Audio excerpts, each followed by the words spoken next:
अरे कहाँ जात हवा? यहाँ वा। बोला जाते कुछ काम से। अरे यहाँ वा, यहाँ वा। बोल बोल जल्दी बोल। अरे ये तनकी लिख देता हो। का लिख दी? अरे ये पता न का लिखल है, इंग्लिश में मेरे समझ में ना आवत।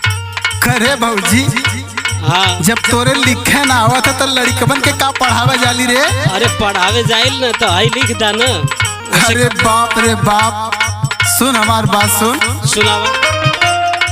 करे ना आवे जब तोहरा के साईं,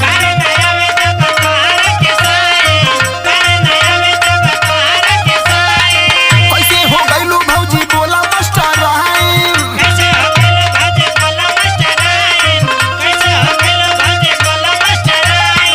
करे ना आवे जब तोहरा के साईं, कैसे हो गइलू भौजी बोला मास्टर राइन। लइकन के खाली बहकावे जालू, नहीं पढ़लू त बोला का पढ़ावे जालू।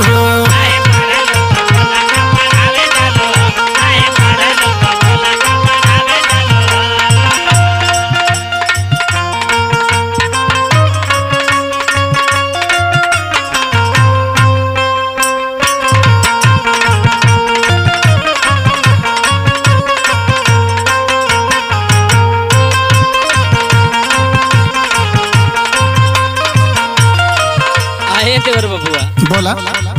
एकरा चक्कर में मत पड़ा। हम जौन कहत है वो काम करा, अपने घरे जा। अरे पहले हमार एक बात का जवाब दा।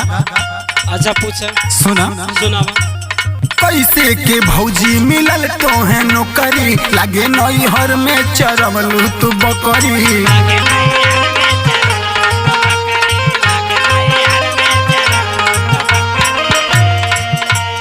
कैसे के भौजी मिलल तोहे नौकरी, लागे नैहर में चरवलू तू बकरी।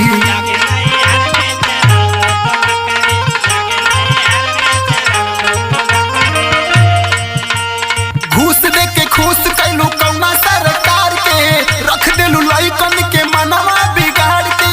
बोलला पे हमारा से लड़ा तारू हो, नहीं पढ़लू त बोला का पढ़ावे जालू हो।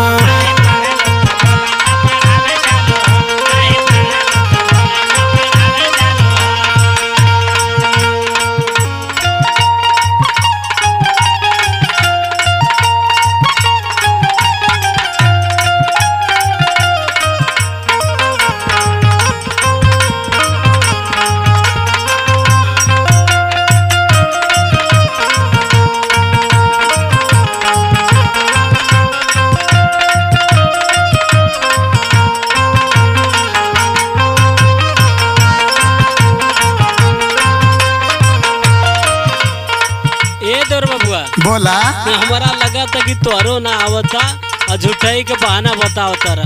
हमार आवत है या ना आवत है ओके छोड़ा, पहले तू आपन सुना।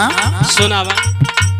चश्मा लगा के चलावेलू मोबाइल, अवे अधिकारी तो बदलेलू फाइल।